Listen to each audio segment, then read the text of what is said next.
Baseball pitchers are up on the hill of the field, challenging their mental toughness to thrive no matter your situation. Teaching you how to stay calm in the worst of the worst, needing body control, and a good mind will help you succeed in the game.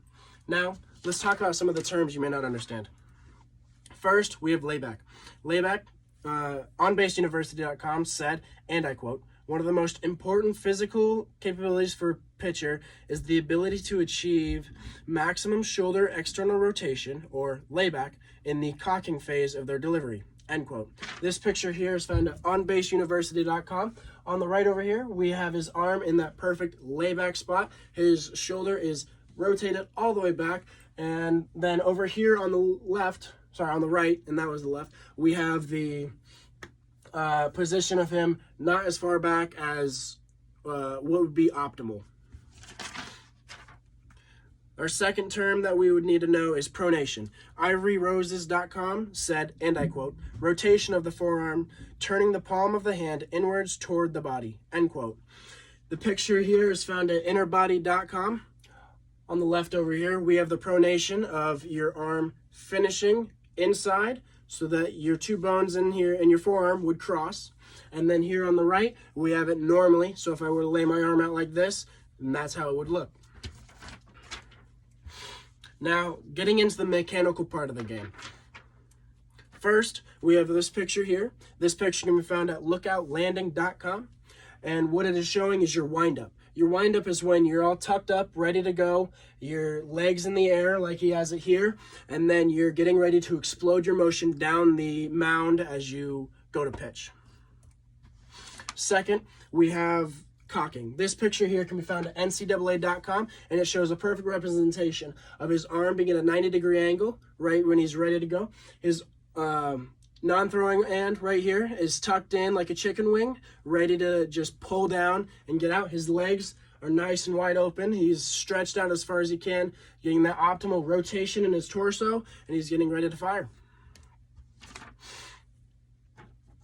Third, here we have acceleration. This picture here can be found at husker.rival.com, and it is showing the acceleration of his arm mainly and his body. But his arm is here, and it's in the position about to pronate. He's about to release and pronate in. And once he does that, the ball will be on its way, and the rest is magic. So he has his arm tucked down. He's in that pull-down motion. His front foot is taking in as much force as it can right now as he lands forward and releases the ball. Lastly, we have deceleration. This picture here was taken at Baum-Walker Stadium and can be found on the Arkansas Baseball Twitter page at RazorbackBSB. Now, this is showing the deceleration of all the weight that was just transferred. It's going all into this foot, and his legs being kicked out. The rest of his body is going limp, I guess you could say, but not really, as he finishes his pitch and releases the ball, and everything gets completed and you rush forward.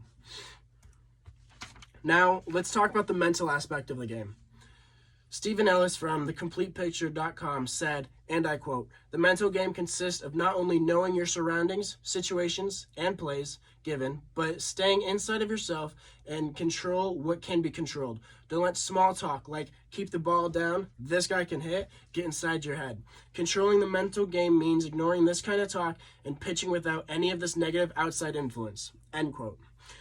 This is true in my experience. For example, my senior year, at the end of my high school baseball season, my coach quoted Babe Ruth.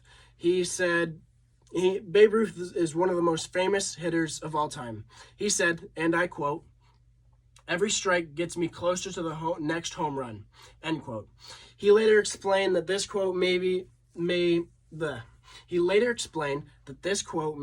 opposite of what I want, but it's true. The more I threw, the closer I was to making a mistake. And he said that I need to forget about all the outside extremities and just go throw the ball and have fun. My closing statement: baseball overall is a mental game, but pitchers have a new level when talking about the mental side of the game, being part of every defensive play is something that you not only need a strong mind, but a flexible body to take care. of the challenge.